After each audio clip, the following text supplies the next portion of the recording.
Son un gobierno que ha entrado con una legitimidad prestada, la del capitán Lara, con una base social prestada, que es la de los sectores populares, dos facciones a las que han decidido traicionar en sus primeros 4 meses de gobierno. Odio el socialismo, yo vengo del caminismo, me gusta el capitalismo popular. En ausencia del MAS como rostro visible para enfrentarte, vos no tienes la capacidad de construir nada. Y te mete unos golazos y tienes que recurrir al árbitro para tener que tener una ventaja respecto a tu rival. Eso es lo que está haciendo el gobierno. Y agarramos justamente lo que decía David, la sábana electoral que nos presentaron con todos los candidatos y no teníamos ni idea de qué es un asambleísta territorial, ni idea de qué es un asambleísta por población. Hola a todo el mundo, estamos aquí en Punto de Fuga nuevamente, hemos retornado, les hemos dado 2 semanas de vacación mientras hemos estado de viaje y volvemos con un tema súper importante que es los resultados sobre las subnacionales, va a ser el tema de este debate. Como siempre plantea titular, está a mi derecha David, Tupac su servidor, Diego y José. Como siempre, 1 minuto para poder posicionar las ideas más importantes. No sé si estamos, Diego, listos. Perfectamente. Bien. Para empezar el minuto, creo que es importante que revisemos realmente qué son las elecciones subnacionales, porque todo el calendario electoral no inicia el día de la jornada electoral, sino que tenemos un montón de acciones previas que han ido sucediendo a lo largo de este calendario que han podido suscitar el ambiente político que hemos vivido el domingo pasado. Siendo este el caso, creo que es importante que podamos revisar justamente cuáles han sido los tropezones, cuáles han sido las presiones políticas y cuáles han sido los panoramas sociales que nos han llevado a las elecciones quizás tan poco problemáticas como estábamos acostumbrados a verlas, pero aún así con muchas deficiencias, como hemos podido ver, con ciertas denuncias, con acusaciones de algunos partidos, con eliminaciones o inhabilitaciones de algunos candidatos a últimas horas antes de las elecciones, e incluso anticipando muchos resultados electorales que muchos no veían como sorpresa en realidad. Teníamos cierta como que visión clara sobre los candidatos, lo hemos anticipado en anteriores episodios y creo que es importante que ahora podamos volver a revisarlos. Eso sería. Buenísimo, vamos contigo, José. Minuto. En primer lugar, quisiera señalar que los candidatos que han salido de estas elecciones lo que nos muestra es un apego popular. Lo que ha habido, los candidatos fuertes que han salido al frente son candidatos que vienen relativamente tiempo caminando con la población, que vienen reflejando las necesidades. Un ejemplo de ellos, Mamén Saavedra, por ejemplo. Candidatos apoyados desde el gobierno no entendieron las contradicciones regionales y fracasaron en muchos casos, o por lo menos no apuntan a tener buenos resultados en segunda vuelta. Y por otra parte, un desplazamiento de los candidatos más conservadores en la mayor parte del país, vinculados con la política nacional. El desplazamiento de Camacho, el desplazamiento de Branko Marinkovic, nos refleja un escenario de, en ausencia del MAS, los antiguos paladines de enfrentamiento contra el movimiento del socialismo desaparecen como representación popular. Buenísimo, vamos contigo, David. 1 minuto. Bien, lo primero que hay que señalar es de que, como hemos ido diciendo en muchos capítulos anteriores, es de que el país está buscándose a sí mismo porque hay una alta fragmentación política. O sea, cuando existe un alto nivel de fragmentación, cuando existe mucha división, cuando existe el personalismo antes que los proyectos políticos, es porque en toda la coyuntura nacional, en el imaginario colectivo, no hay ideas fuerza políticamente establecidas. Entonces Bolivia está en ese momento donde está tratando de encontrar las líneas, está tratando de encontrar los proyectos y reorganizando los grupos. En ese sentido, yo creo que el gobierno ha sufrido una leve derrota. Incluso diría una derrota casi plena por el tema de Santa Cruz, debido a que ha perdido Camacho y era crucial para el gobierno ganar el departamento de Santa Cruz y lo ha perdido. Creo que puede negociar todavía con Otto Ritter. Creo que también su vocera, la vicegobernadora, la candidata a vicegobernadora de Camacho ha tenido acercamientos ya con Camacho y otras fuerzas, lo ha dicho en público. Entonces tal vez con Otto Ritter se pueda negociar, pero con JP Velasco creo que es imposible. Muy bien, cierro yo el minuto planteando de que estas subnacionales eran importantísimas para el gobierno porque son un gobierno que ha entrado con una legitimidad prestada, la del capitán Lara, con una base social prestada, que es la de los sectores populares, dos facciones a las que han decidido traicionar en sus primeros 4 meses de gobierno, a Lara arrinconándolo y a los sectores populares tirándoles el decreto 5503 en la cara. Entonces, buscan en las subnacionales construir su propia legitimidad. Para eso, 2 grandes estrategias. La primera, construir una megacoalición en fuerzas regionales que se llama Alianza Patria. Veremos cómo le fue en los resultados. La segunda, proscribir a las principales fuerzas que puedan ser oposición a esta coalición. Sea la proscripción a Morena y Evo Pueblo sean las proscripciones o intentos de proscripción a liderazgos locales. Podemos mencionar a Manfred, podemos mencionar a Elise Roca, podemos mencionar a Mario Cosío en Tarija.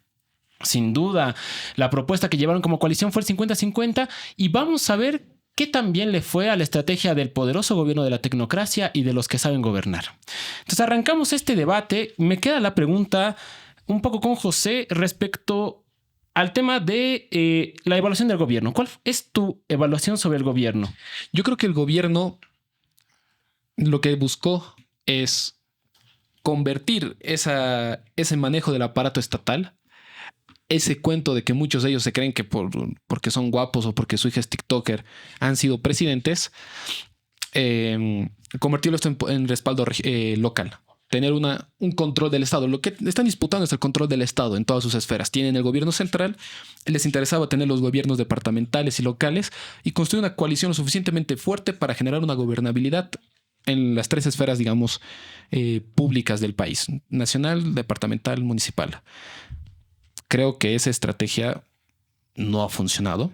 No ha funcionado porque no han sido capaces de leer las tendencias regionales. No se comporta de la misma manera la votación nacional que la votación departamental y municipal. Tienen referentes, tienen problemas, tienen necesidades locales que los candidatos de Alianza Patria creo que no han sido capaces de reflejar. Incluso lugares donde tenían estructuras políticas no han tenido mayormente avances. Creo que eso ha sido un error garrafal. Y lo que ha ganado más bien son sectores, o sea, son candidatos vinculados a o antiguas gestiones, como consideradas como buenas gestiones, o candidatos que han tenido mucha actividad local o departamental en estos últimos 5 años. Ahí avancemos, porque tendríamos más o menos una mancomunión de que todos estamos evaluando que el gobierno no le ha ido tan bien. ¿O Sí, qué más sí. podríamos leer en estas subnacionales, Diego? O sea, más allá de que el gobierno no ha tenido un oficialismo realmente presente para mí, no ha tenido candidatos que hayan logrado consolidar el poder territorial que se estaba buscando. Han tenido como mucho una ciudad y van a ir a 4 de 9 en segunda vuelta para la gobernación. Aquí yo creo que tenemos que evaluar también cuál ha sido el rol del Tribunal Supremo Electoral, porque no estamos hablando únicamente del gobierno como nivel ejecutivo, sino yo también quiero comentar un poquito sobre cómo el tribunal nos advirtió anteriormente a inicios del calendario que íbamos a tener muy poco tiempo para lo habitual en las organizaciones para poder generar estas subnacionales. Yo genero la pregunta aquí. ¿Realmente el Tribunal Supremo Electoral tiene la capacidad para fiscalizar las campañas o solo administrar las votaciones? Porque parece ser que justamente todos estos labores, y recalco qué es lo que tiene que hacer el tribunal, que es justamente la habilitación o inhabilitación de candidatos, la observación de personería jurídica, los problemas de inscripciones de candidatos y sobre todo los conflictos internos en partidos, ha detenido hasta cierto punto el progreso de la administración. Hace no menos de días antes de las elecciones se puso recién a los vocales electorales, al menos en Santa Cruz. Entonces, justamente esta clase de tropiezos que se ha tenido, para mí son un indicador muy claro sobre cómo no existe una capacidad real del Tribunal Supremo Electoral de administrar todo lo que es este aparato tan gigante que han sido las subnacionales. Recordemos que no es únicamente el trabajo del Tribunal Supremo Electoral, sino los tribunales departamentales que hasta ahora siguen en cómputo de poder gestionar y organizar todos estos resultados. Esto me lleva justamente al siguiente punto. El día de las votaciones ha existido ciertas irregularidades. Para mí no son suficientes para decir que hubo fraude. Creo que no tenemos denuncias grandes de fraude ni nada por el estilo. Simplemente cuestiones administrativas y de logística que han sido tropezones por parte del gobierno. Entonces yo también lo vería desde ese lado. No ha tenido la capacidad de proyectarse logísticamente para administrar las elecciones y tampoco de proyectarse a nivel una oferta electoral que pueda ser consistente. Lo que hemos tenido es al gobierno completamente apoyado de estructuras ciudadanas, ya partidos consolidados con liderazgos regionales en realidad, a los cuales ha prestado la sigla y han tratado de sacar adelante la elección. Tenemos el caso de Revilla, en el que yo creo honestamente que los electores de Revilla para la gobernación de La Paz no sabían que era el partido oficialista en realidad. Pero yo digo, ¿cuál es la propuesta electoral que puede existir si no hay un proyecto político detrás, ni un proyecto ideológico? Yo creo que la única propuesta que puede entregar el gobierno es a partir de la creación de pequeños grupos corporativos que se van a sumar porque el Estado central tiene que dotar de recursos a los municipios, a las gobernaciones, y establece ese tipo de dinámica también el gobierno, porque no establece una dinámica narrativa lo suficientemente potente y fuerte que pueda transversalizar a las diferentes regiones que existen eso es inexistente. Porque, por ejemplo, el mundo en Bolivia, pues es competencia, digamos, del Estado central o es competencia de los municipios y de las gobernaciones. Entonces, una parte de tu narrativa ya se quiebra. Por ahí, tu narrativa 50-50 funciona, pero con el escándalo de la viceministra, ex viceministra Andrea Barrientos, se cae también eso un poco. Después tienes el capitalismo para todos, que ya creo que nunca lo menciona el gobierno en su comunicación. Pueden revisar hasta el TikTok personal del presidente y no ha sido como un frame político en la campaña en ninguna gobernación ni en ningún municipio. Es inexistente el capitalismo para todos. ¿Qué más líneas discursivas tiene el gobierno aparte de esas? A ver, también tiene el tema de lo que son los recursos, que ya lo he mencionado. No sé si alguno de ustedes se acuerda de alguna línea discursiva más. Pero eso no es pues una línea discursiva macro. Yo quisiera sumar a este tema del gobierno, el tema de la reconciliación, porque te acuerdas que uno de los grandes recursos que usaban al iniciar el gobierno era que ellos iban a hacer la reconciliación y se iba a retornar a la institucionalidad. A mí me preocupa mucho que en estas subnacionales lo primero que han buscado hacer ha sido eliminar todas las facciones al alcance nacional que podían haberles disputado varias gobernaciones. Y con eso me voy específicamente a la proscripción de Morena y Evo Pueblo. Porque la hacen el último día para presentar listas con un recurso que se lo sacan de la manga ese mismo día en la tarde y tratan de anular en ese sentido toda posibilidad de representación de Evo Pueblo en las subnacionales. Uno puede tener sus discusiones electorales con Evo, con los evistas, pero que tú le quites la posibilidad de representarse a una cantidad considerable de la población, 30%, 20%, cuando menos, solo porque vos quieres consolidar eso. Cuando tú eras el gobierno de la reconciliación, a mí me parece que es ya evidencia la sustancia contradictoria, la cantidad de mentiras que pueden decirnos en 4 meses, a la cual podríamos sumar todo el resto de la gestión que han hecho, pero que además es peligroso, porque de cara a una elección nacional, ¿qué va a pasar? ¿Los sectores populares van a poder ir o solo pueden ir si les cae bien el partido de Rodrigo Paz? ¿Solo pueden ir si llegan a un acuerdo con el actual oficialismo? ¿No era eso acaso exactamente lo que denunciaba el Movimiento Ciudadano de manera sostenida durante los últimos 10 años y ahora se lo han pasado por el arco del triunfo en las primeras elecciones, además subnacionales? Ojalá fuera un caso aislado, porque podríamos decir, bueno, es que era contra los masistas. Se lo intentaron hacer a Manfred. Se lo intentaron hacer a Eliezer Roca, que ganó en el Alto. Se lo hicieron a Mario Cosío y nadie va a decir que Mario Cosío era masista, ¿no? Entonces, a mí, este precedente que demuestra la instrumentalización política del órgano electoral, como mencionaba Diego, es algo a lo que debemos sumarle a una tarea ya de por sí deficiente del órgano electoral en materia logística, una instrumentalización política en beneficio del actual oficialismo. Si estos son los de la reconciliación, ¿dónde estamos yendo, no? Como país. Claro, pero aparte es un fracaso de la operatividad del gobierno y te lo voy a decir por qué. Porque jugar a la política es jugar a la narrativa. El que logra tener la mejor narrativa, digamos, es que el que sale triunfante y victorioso de las contiendas políticas, porque logra convencer a la gente, logra estructurar grupos políticos que funcionan como pilares de toda la estructura en general. Pero cuando la narrativa política fracasa, les estoy hablando en términos de legitimidad, tienes que recurrir a la legalidad, tienes que recurrir a la institución y obligar a partir de las instituciones a modificar el escenario. Lo voy a dejar en esta analogía. Es como si estuvieses jugando un partido con un equipo rival y el rival te gana en talento, te gana en capacidad de tener pases de equipo y te mete unos golazos y tienes que recurrir al árbitro para tener una ventaja respecto a tu rival.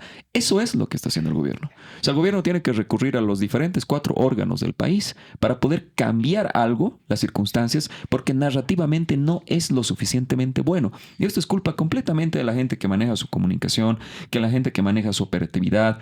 Eso es netamente culpa de ellos. Entonces yo encuentro un fracaso en ese sentido porque no ha sido capaz de establecer una línea que vaya de lo central a lo municipal, a lo departamental y a lo regional en el caso del Gran Chaco. No existe, es inexistente. Todo es personalista.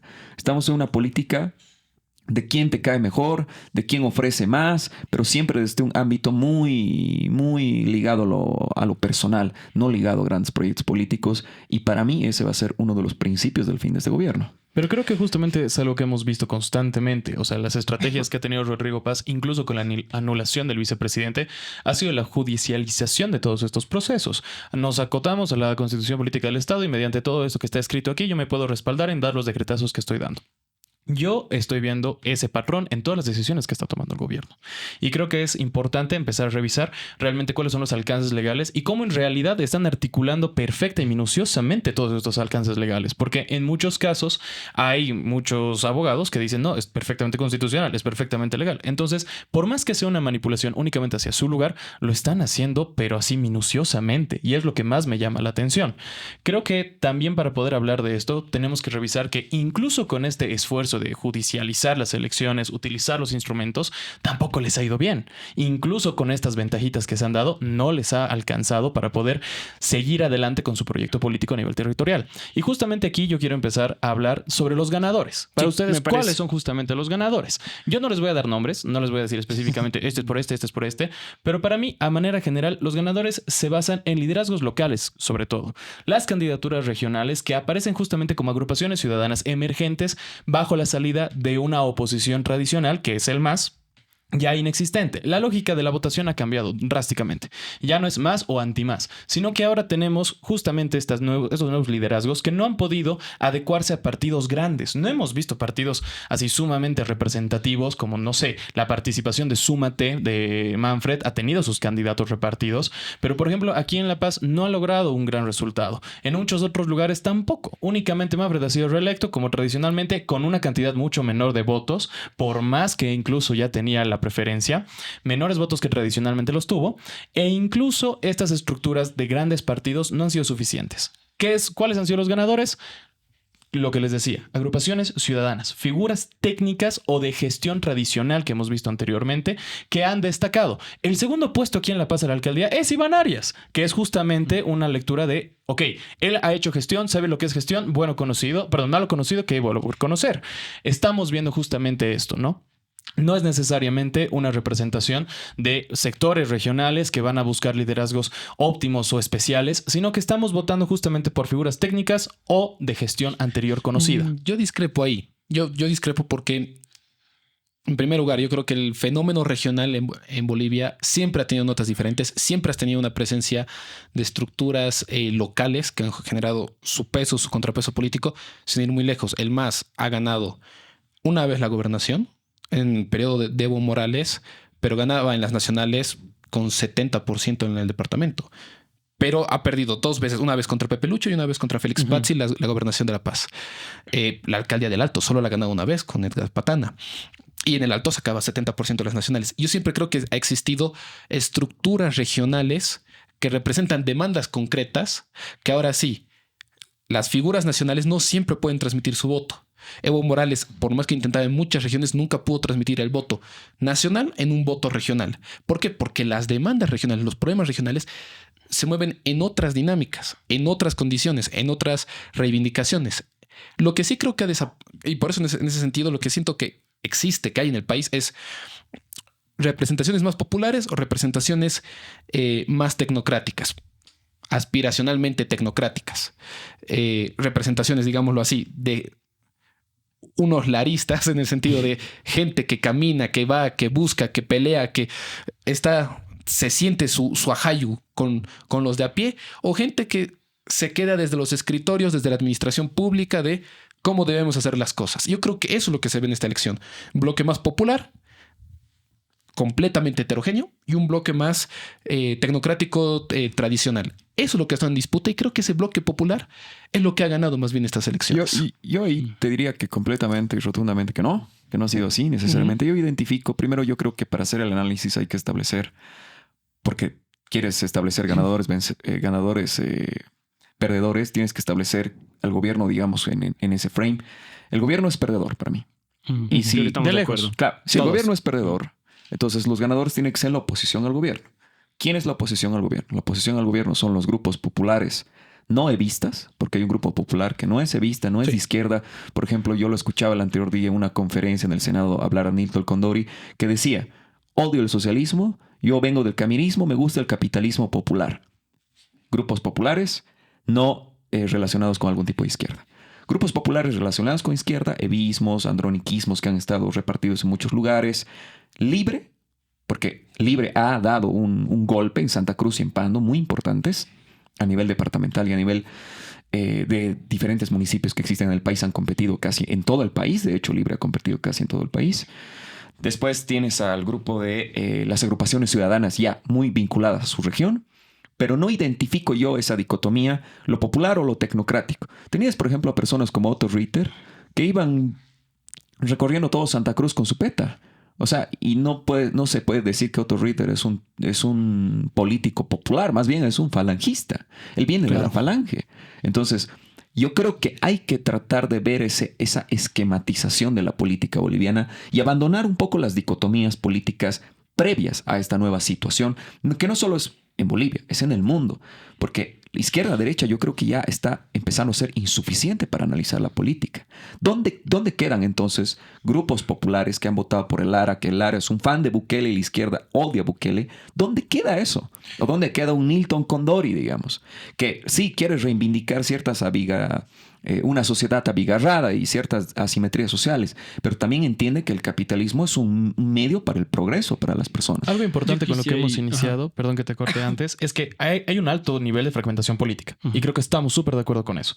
Esto nos lleva justamente a decir que todas las regiones han votado distinto. No estaría tan de acuerdo con hacer justamente la dispersión visual, si quieres ver así, entre el populismo y el tecnicismo, justamente porque cada región tiene una hegemonía distinta, perdón, una heterogénea muy distinta a nivel su alcaldía y su gobernación, pero que difiere totalmente entre departamentos. Todos están divididos entre ciertas aristas que creo que son importantes analizar departamento por departamento en realidad, porque en realidad ahora el poder político se ha territorializado, porque ahora estamos en una lógica de una atomización de la política. La atomización entendida desde ahora son agrupaciones ciudadanas que han emergido, bueno, en realidad solo para esta subnacional, porque no tenemos idea de cuáles eran los partidos antes de las subnacionales, no conocíamos a muchas de estas personas ni las siglas que han existido en la papeleta, y ese es justamente un paradigma que nace de separar y de romper esta dicotomía que teníamos anteriormente. Para mí hay algo bien clarito en el tema de del Departamento de La Paz,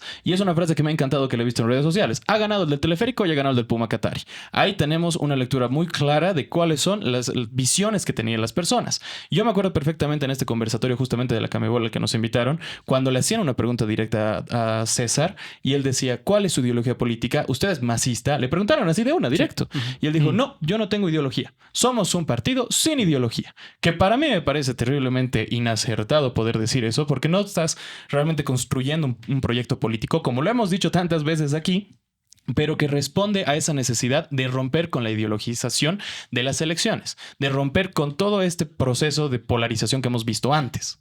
Eso no es. Yo quisiera ahí justamente entrar para matizar un poco lo que decía David, ¿no? Porque Nilton Condori obviamente es un personaje que va creciendo en la política nacional, pero que no ha participado en estas subnacionales, ¿no? No es ni candidato a alcalde ni gobernador, ni tampoco ha tenido un partido que él haya apoyado, por lo menos públicamente, por municipios o por provincias.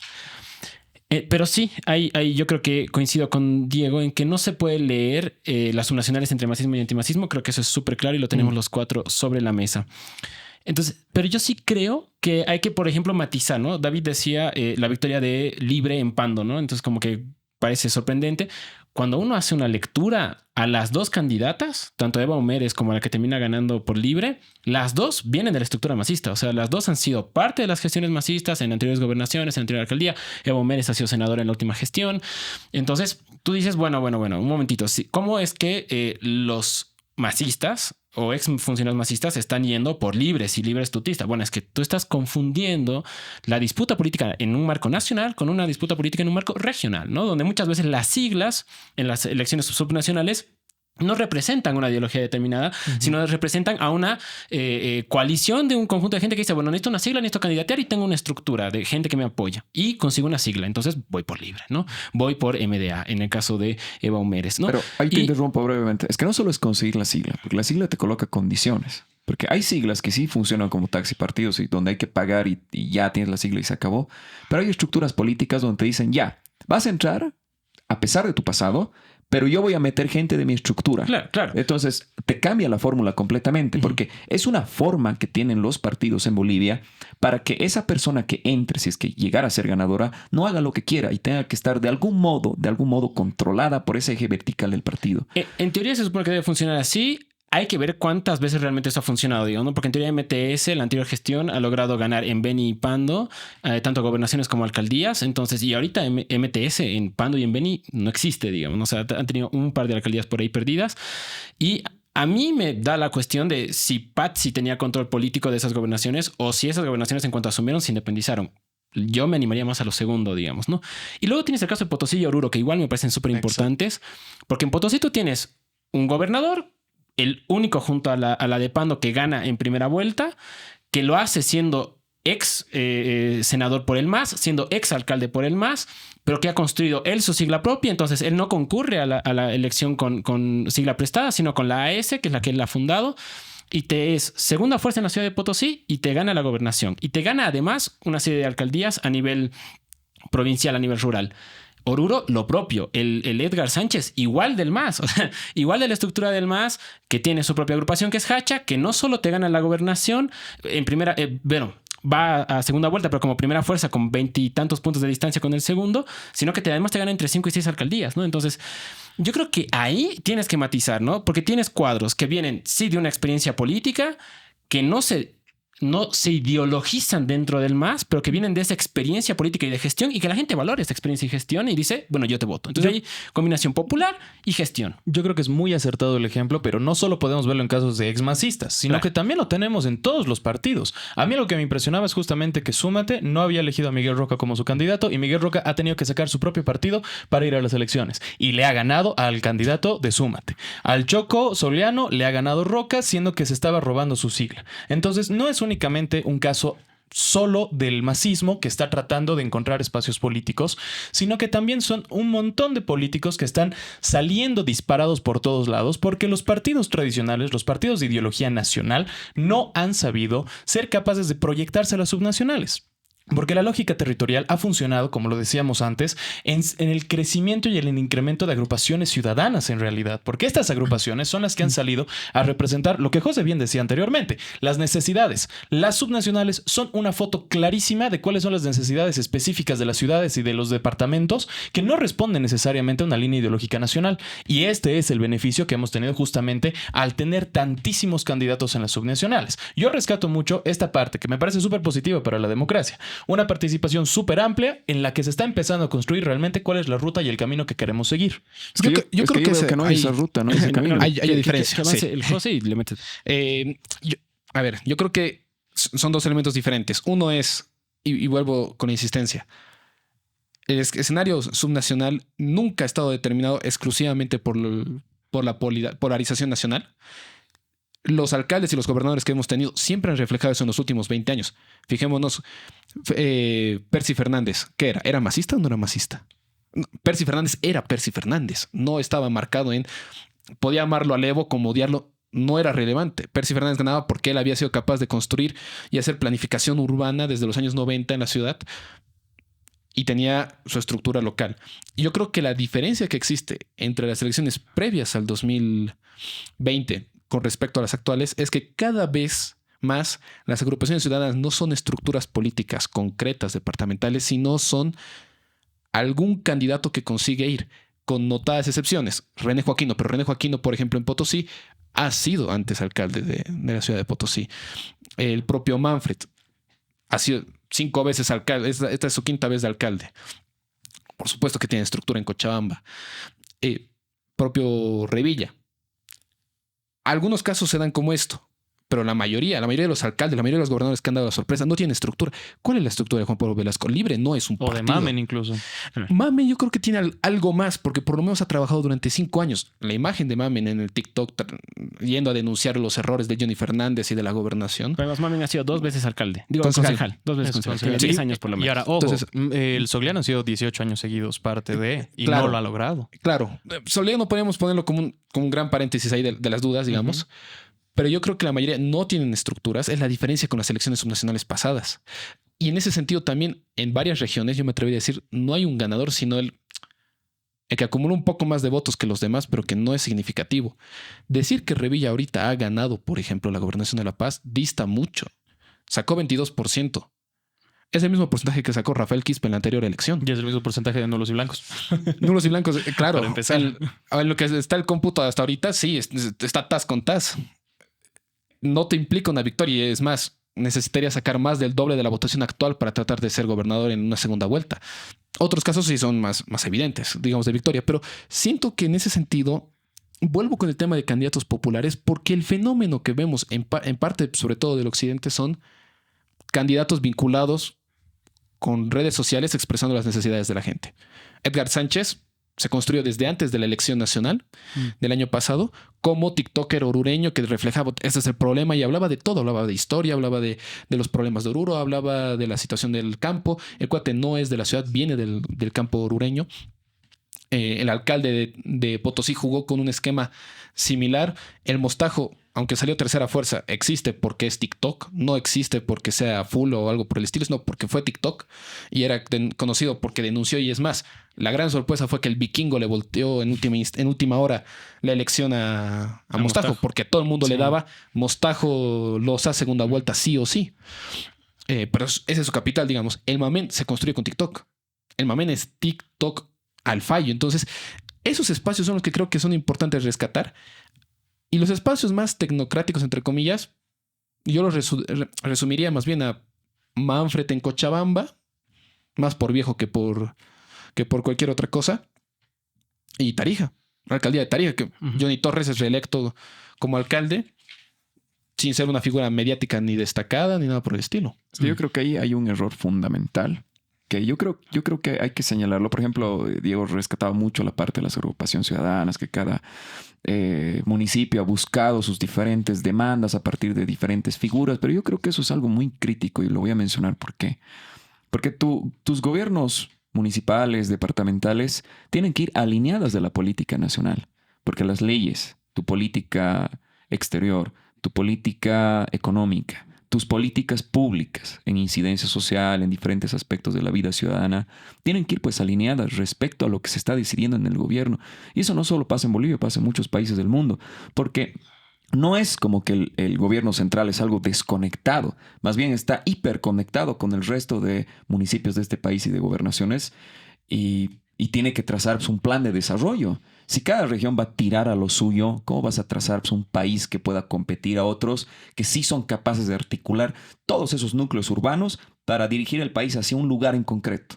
Entonces tú decías algo, que lo nacional no siempre permea lo municipal, pero con el MAS has tenido todo lo contrario, pues el MAS ha disputado cada uno de los municipios de Bolivia, cada uno. Y siempre ese marco político de elección ha estado condicionado entre masista o antimasista. No ha estado condicionado por gestión o poca gestión o capacidades para liderar o no liderar. En el 90% de los municipios de este país siempre ha sido así. O eres masista o no eres masista. Ahora, yo quiero igual precisar este error conceptual que noto. Mucha gente sigue utilizando todavía el término que masistas están ganando. Un momento, ¿existe todavía el masismo? ¿O el masismo ha sido pulverizado en las elecciones pasadas del 2025? Ya no hay estructura masista. Y además habría que recalcar y decir ¿qué se entiende por masismo? Si se entiende que por masismo es lo popular, entonces estamos jodidos, pues, porque no es pues solamente lo popular, lo masista. Lo popular es la gente directamente que está permeada por diferentes criterios sociales como la pobreza, la falta de movilidad social, el poco acceso a diferentes políticas públicas, a servicios básicos. No es pues eso masismo, no es una posición política, es una posición social. No podemos decir eso es masismo. Ahora, lo popular también está permeado por diferentes líneas políticas que tienen todo que ver con estas elecciones subnacionales. Por ejemplo, ahí tú decías, Tupa, de que Nilton Condori no ha participado, pero pucha, te está dando ya pues un nivel de cómo la sociedad se está estructurando y cómo las propias agrupaciones están funcionando, valga la redundancia, en función de ello. Entonces no es algo menor, digamos, es algo importante porque toda esta lectura social que estamos haciendo del país va a funcionar como una antesala para la siguiente disputa política que va a venir en adelante. Ahí es donde yo entro en discrepancia, porque yo creo que, a diferencia de otros países, aquí los poderes locales nunca han devenido en poderes nacionales. ¿A qué voy? No tenemos ningún presidente en la época democrática que haya primero sido alcalde o gobernador y después presidente. Ninguno. Todos los que han intentado ese paso han caído de manera estrepitosa en las elecciones nacionales. Fijémonos Juan del Granado. Juan del Granado ganaba con casi 2/3 el alcalde de La Paz. Creo que debe ser recordado como uno de los alcaldes que más gestión y más apoyo social ha tenido de los últimos 40 años en la ciudad de La Paz. Y en la elección nacional que fue, no ganó ni siquiera en la ciudad de La Paz. Perdió estrepitosamente contra Pero Evo Morales. Ahí tú te estás respondiendo más Es bien. que no se construye el poder local. Pero por eso estás reafirmando lo que yo digo. Porque estás diciendo, lo local no tiene la suficientemente fuerza, o sea, no tiene esa fuerza para lograr permear en lo nacional. Lo que digo es que está desconectado. Pero de forma está vice- desconectado. No está desconectado. Claro. Pero no está desconectado. Tú tienes que ver el razonamiento a la inversa. Lo local a lo nacional, te doy la razón. Por ahí no. Pero de lo nacional a lo local, completamente. Lo nacional no permea, yo creo, a lo local, porque si fuera así, en una línea casi matemática, el MAS podría haber tenido 7 gobernaciones en su momento de crecimiento máximo cuando ganó.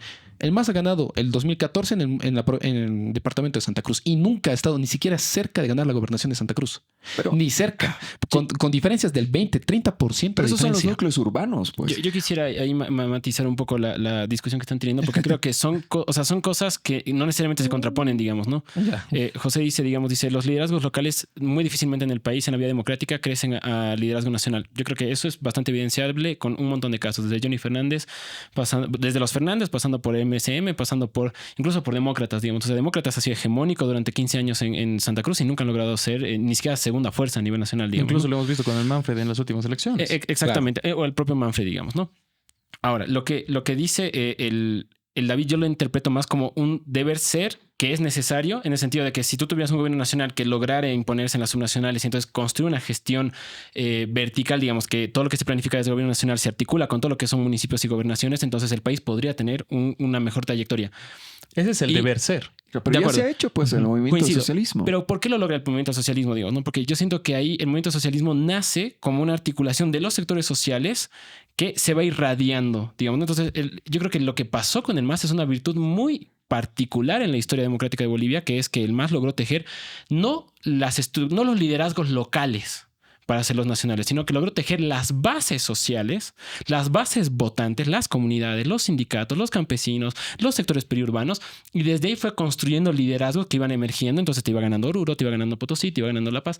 Entonces yo creo que esa virtud de hacer la política desde abajo, como decía el Felipe Quispe, digamos, ¿no? Que los temblores vienen. Es que no es desde abajo. la política desde abajo, es la narrativa universal. Mire, pero yo creo que son las dos cosas. Es que puede ser, pero hay narrativas que son específicas a casos particulares y a ciudades que tienen determinados problemas particulares y punto. Esa narrativa no puede trascender a otros lugares.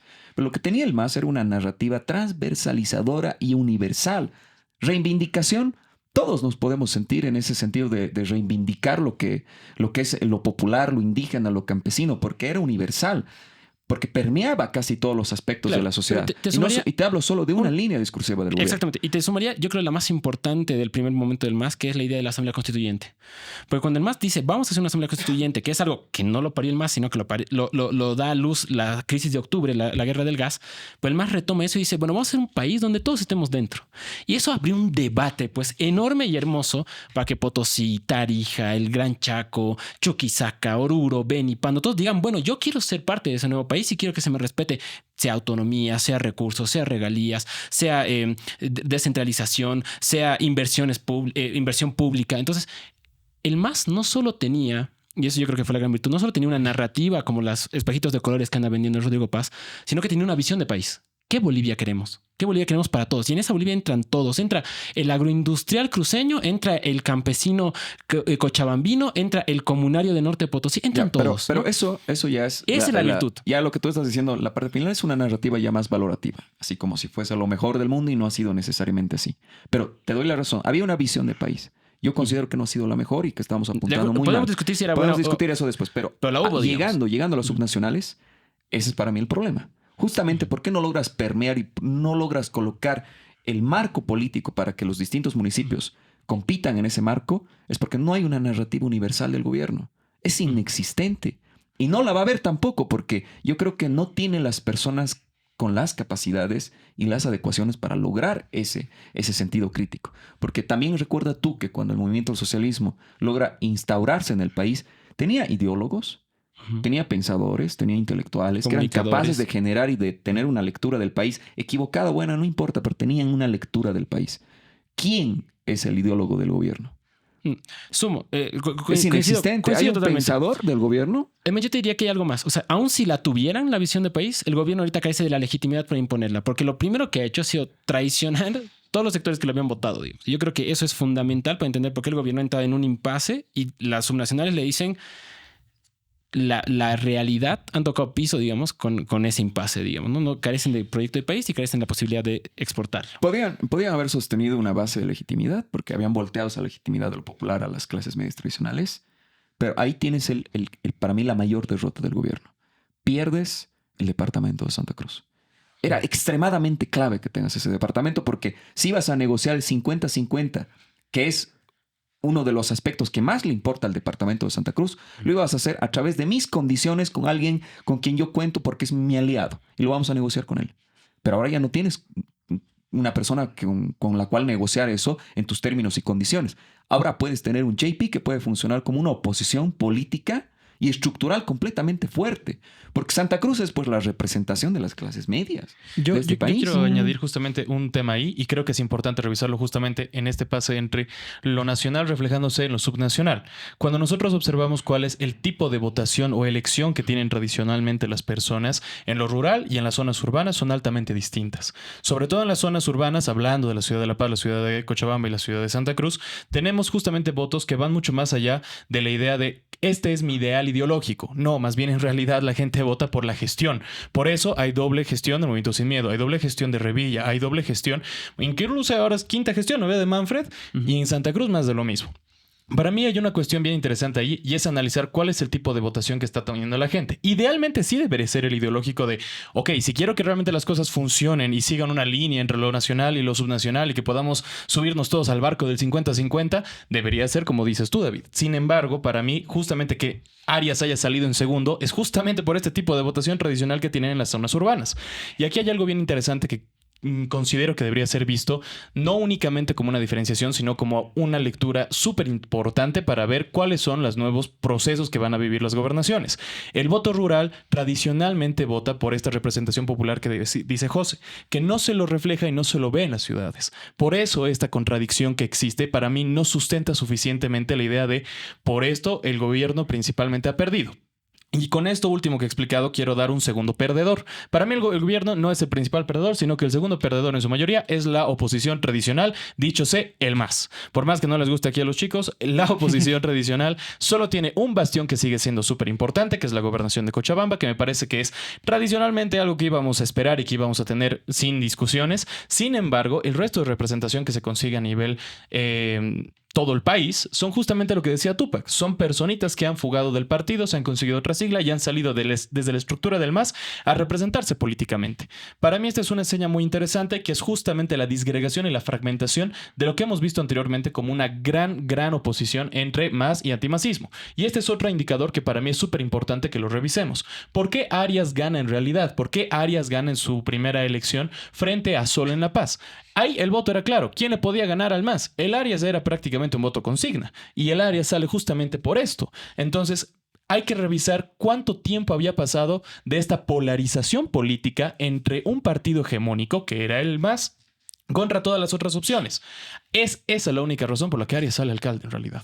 Y ahora que lo tenemos como muchas otras opciones, la confianza en el voto de Arias sería hacia su gestión, pero no le alcanzó, porque ahora tenemos justamente lo que decía José al principio, que me parece bien importante revisar, los técnicos que se ofrecen como una opción desideologizada para separarnos y sacarnos de esa idea de la polarización política, la cual ya hemos roto, ya hemos acabado con esa polarización. Concuerdo con David, el MAS ha sido pulverizado en la elección nacional, ha perdido muchísima fuerza, mucha gente de lo que hablaban hace un ratito, los intelectuales, los comunicadores, las personas capacitadas han fugado a otros partidos y esto es claramente visible, siendo que han surgido nuevas fragmentaciones en esto que decía y insisto hasta el día de hoy, agrupaciones ciudadanas que nacen con esta tradición. Quisiera, sobre el tema del MAS, yo lo matizo en dos claves. Yo creo que todo lo que haya ganado el levismo anota. Es como cuando tienes el cacho y estás tirando la primera jugada, todo lo que sirva anota, digamos, ¿no? ¿Por qué? Porque el hecho de tener una gobernación con losa ahora le da mejores condiciones al levismo de poder proyectarse de cara al 2030. de acuerdo. Coincido en que podría haberse hecho algo muchísimo más importante en La Paz, en Oruro, en Potosí, en Chuquisaca. Tomo yo el factor en cuenta de la anulación de la alianza Morena-Evo Pueblo, ¿no? Y que se hace el último día, digamos. Entonces hubo una intención manifiesta de que el levismo no participe de las subnacionales de manera sistemática. ¿Cómo el levismo entiende de que le van a hacer esto en esta elección, le hicieron en la anterior y le van a hacer en las siguientes elecciones porque es la única forma en la que la derecha pueda competir de manera real entre ellos? Es otro tema, ¿no? Cómo el levismo aprende de que lo van a buscar anular, lo van a buscar proscribir porque no se quiere que ellos participen, porque entonces te reordena como estaba reordenado antes el campo y eso no les gusta, ¿no? Pero sí coincido en que en esta ausencia del MAS se reordenan las subnacionales y yo diría que los terceros grandes perdedores, si tú quieres, son justamente todos los derechistas que asumían su posición política únicamente como antimás. O sea, que bastaba con decir que ellos eran antimasistas para que la gente les vote, ¿no? Yo creo que ellos son los que pierden. Pierde Camacho, pierde Pumari, y Pumari pierde viniendo como el héroe, yo, el preso político y no sé qué, y saca 12%, ¿no? Entonces te está diciendo que ni siquiera en la ciudad de Potosí Pumari fue el héroe que él se autoproclamaba ser, digamos, ¿no?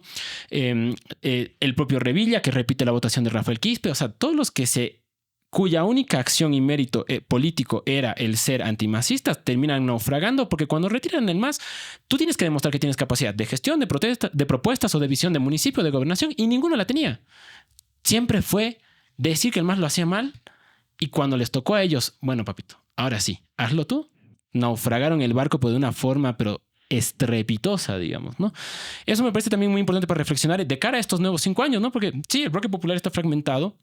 Hay posibilidad de rearticulación. Hay gobernadores interesantes que podrían entablar algún tipo de negociación, de diálogo. Hablo principalmente con Chabamba, Oruro, Potosí.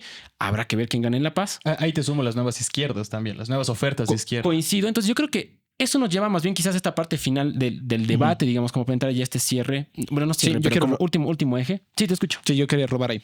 Mira, yo siento que una cosa que es importante que lo hemos dejado anclado con lo nacional y con lo local es esta propuesta del 50-50 que se ha asumido como la demanda de las regiones, cuando en realidad termina siendo una demanda principalmente de Santa Cruz.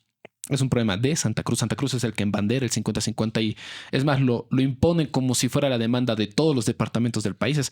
Es necesario, entre comillas, Potosí el pacto también, fiscal. por si acaso. Sí. Potosí con algunos gobernadores, con algunos no también. Ha tenido una relación más ambivalente con eso. La alcaldía de Potosí podemos verlo más fuerte, digamos, pero el único que ha sido constante durante 20 años planteando el tema, desde el año 2005, es Santa Cruz. ¿Y por qué creo que es importante? Porque esto, casado con la idea política de lo que era federalismo, es lo que también se está debilitando ahora, como las propuestas, entre comillas, de las regiones para la elección, como referente político nacional. No nos olvidemos que en los avances de los gobiernos más conservadores y de derecha es donde más debilidad tiene la propuesta de federalismo, en las propias regiones. Era la bandera de Camacho. Camacho agarró y hizo campaña con federalismo. Branco dijo, no nos van a gobernar desde La Paz. Y Juan Pablo Velasco, que no habló ni de lo uno ni de lo otro, los dejó a los dos completamente fuera de contienda. Y creo que es importante porque lo que no hay hoy en día es una propuesta local, en muchos sentidos. En muchas regiones, lo que ha hecho el gobierno es, alguien que ha hecho gestión que vaya. ¿Qué ha propuesto Revilla? Imitemos lo que hemos hecho en La Paz con el Pumacatari para hacer un bus metropolitano. Y ya está. Listo. No. ¿Cuáles eran las propuestas para las provincias? ¿Cuáles eran las propuestas para la Ciudad del Alto? No había.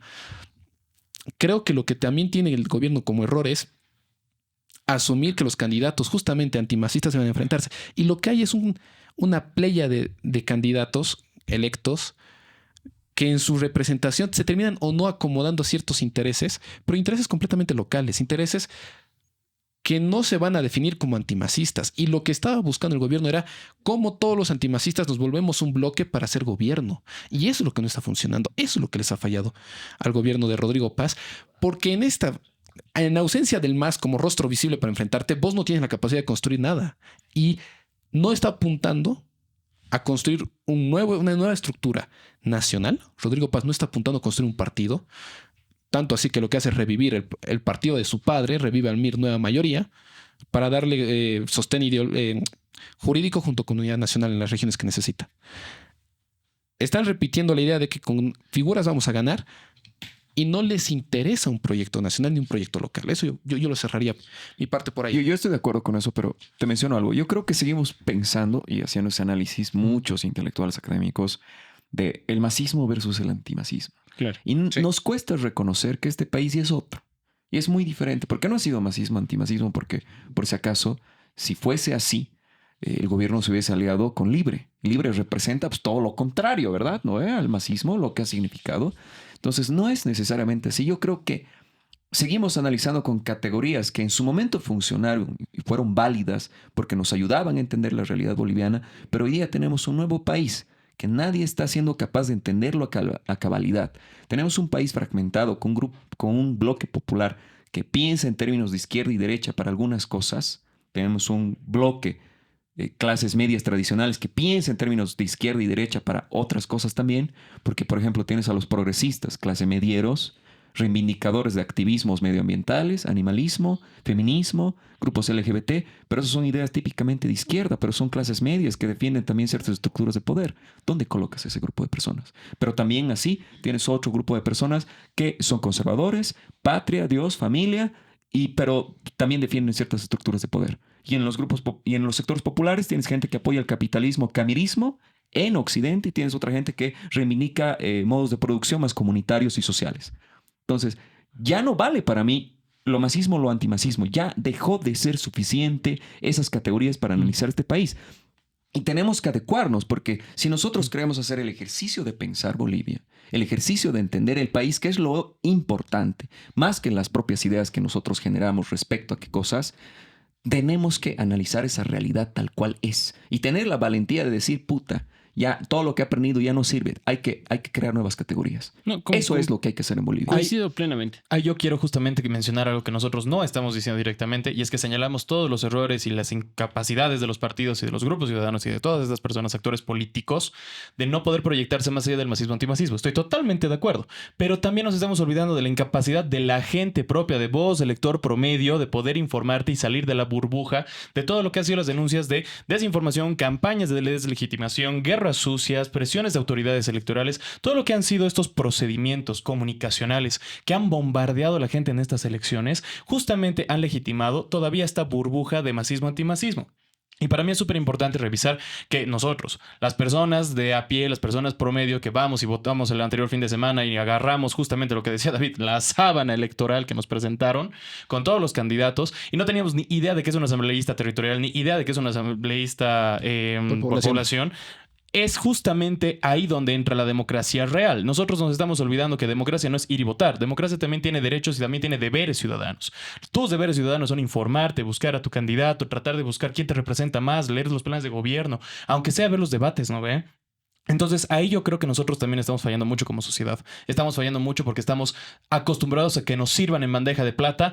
Masista, antimacista, este le puede ganar porque tiene mayoría de voto, voy a apoyar a este. Estamos acostumbrados a que nos digan, sí, este es el que puede ganar, sí, no te preocupes, votale a este. Yo creo que es exigirle mucho a la gente, ¿sabes por qué?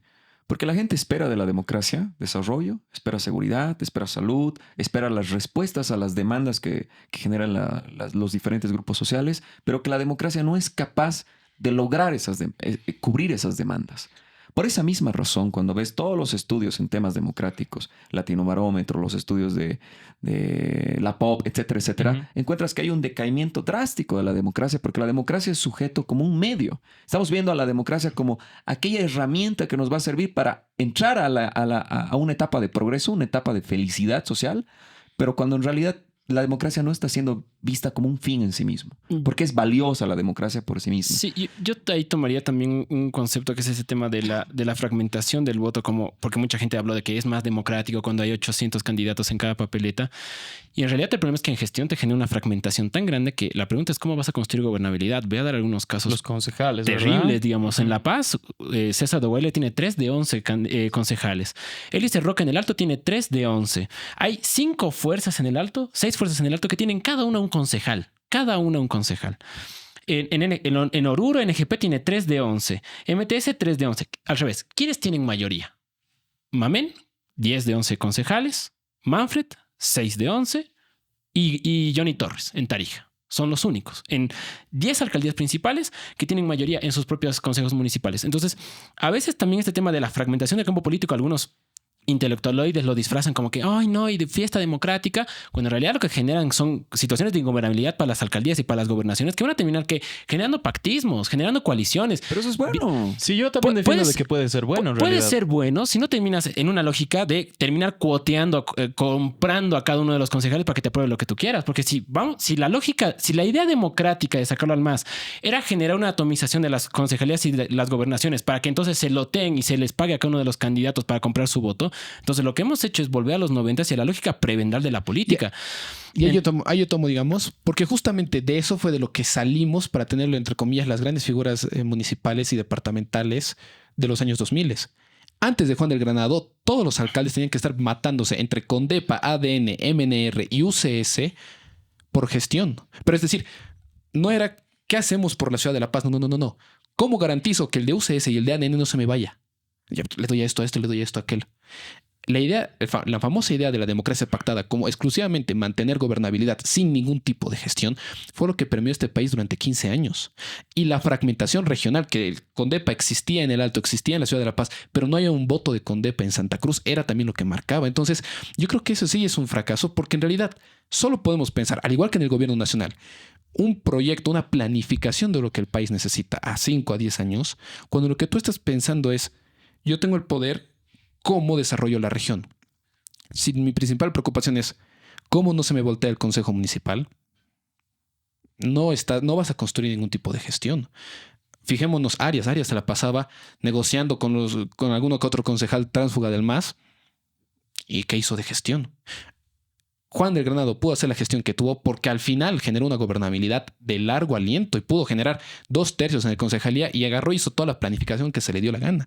Manfred lo mismo en su momento. Entonces yo creo que esos escenarios nos llevan más bien a una democracia pactada interna que ya en los 90 se ha demostrado que es un fracaso, que reduce los porcentajes de participación de la gente, que reduce la confianza en el sistema democrático y reduce la fiscalización de la gente sobre respecto a las unidades del Estado. Yo creo que ahí estás equivocado porque... Súper punto, Me porque voy a necesitamos los datos. cerrar. Sí. Dime.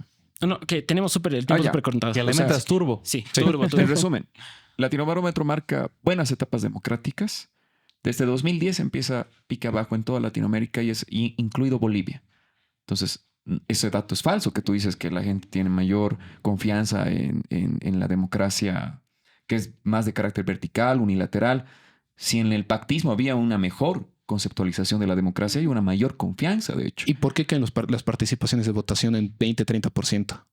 Si tú ves la elección entre Jaime Paz Zamora y la elección de Evo Morales, hay 30% de diferencia de participación de la gente. Pero yo creo que participación electoral puede también deberse a que estoy contento, estoy tranquilo, no voy a ir a votar ni siquiera, no me interesa la política porque no voy a participar. O sea, hay muchas otras en aristas Europa que estamos pueden teniendo configurar eso. En Europa estamos teniendo eso y más bien justamente todos los indicadores democráticos en Europa es que te dicen que la reducción de la participación es porque la gente no cree en ningún candidato. Entonces hay una desconfianza real de la democracia. Lo ves en Francia, lo ves en España, lo ves en Italia. Pero creo que es importante hacer una diferenciación entre cuál es el sistema político y el sistema electoral europeo que tú mencionas con respecto a la participación que nosotros tenemos. Aquí, en general, la participación política para la alcaldía, para todo lo que son los procesos de fiscalización al alcalde, si quieres verlo así, en realidad nunca las personas de a pie se han interesado más que en las loritas, si quieres verlo ahorita en ejemplo La Paz. Pero después, justamente la participación de concejales dispersos entre muchos partidos ha facilitado la creación de verdadera fiscalización y la comunicación de lo que son los problemas en la alcaldía. Cuando tienes un sistema homogéneo entre concejales y alcalde, no hay realmente esta procesión de fiscalización y no sale a la luz todos los problemas que se pueden ver en la alcaldía. Para mí, justamente eso te ayuda a como que, si quieres, dormir a la gente porque no les estás comunicando los problemas. ¿Y por qué en el otro caso? Perdón. Vamos a tener que cortar porque sí estamos muy sobre la hora. Vamos. Así que Sí. lo vamos a dejar por un segundo debate para que vean que esto se puso muy Nos vemos emocionante a la también al final. Además hay segunda vuelta. Entonces, vamos a ir con los minutos de cierre. Voy a arrancar yo para darle tiempos ahí a ustedes para que puedan maquinear algunas cosas de lo que hemos venido charlando. Ha sido un debate muy interesante en mi opinión. Para la gente que vamos a concurrir, arranco mi minuto, ¿no? Para la gente que va a concurrir a la segunda vuelta, ¿no? El gobierno nacional promete el famoso 50-50 como una forma de conseguir la victoria en departamentos como Beni, como Oruro, como Chuquisaca, como Tarija, como La Paz. Hay que recordarnos, gente, que la economía no miente, la matemática no miente. Un gobierno que se endeuda no puede hacer 50-50 porque no puede repartir sus pocos ingresos a los departamentos. El gobierno tiene dos opciones. pagar la deuda que ellos mismos se han tomado para comprar el combustible de pésima calidad o darle 50-50 a las regiones. Si no pagan la deuda, entramos en default y hay crisis económica estructural durante los siguientes 5 a 10 años. Y si pagan la deuda, no puede haber 50-50. Entonces, cuando vengan a vendernos ese charque, ya sabemos cuál es la respuesta. La economía no miente, cómo ellos están endeudando y cómo están rifando el país. Solo tiene una dirección. Y obviamente la de la derrota, tanto en las urnas como en las calles. Ese sería por lo menos mi minuto de cierre de cara a la segunda vuelta, porque obviamente vamos a seguir tocando este tema en profundidad. Voy contigo, Diego. Súper. Yo voy a hacer mi minuto con 2 tablitas interesantes que he podido realizar. Una es justamente que muestra y nos advierte de un posible fraude si es que existiese. Yo creo que no, por las siguientes razones. Mi primer indicador: durante el calendario electoral solo hemos visto retrasos y demoras al proceso. Durante las campañas electorales hemos podido advertir guerra sucia. Sin embargo, no se ha visto una deslegitimización directa de ciertas campañas.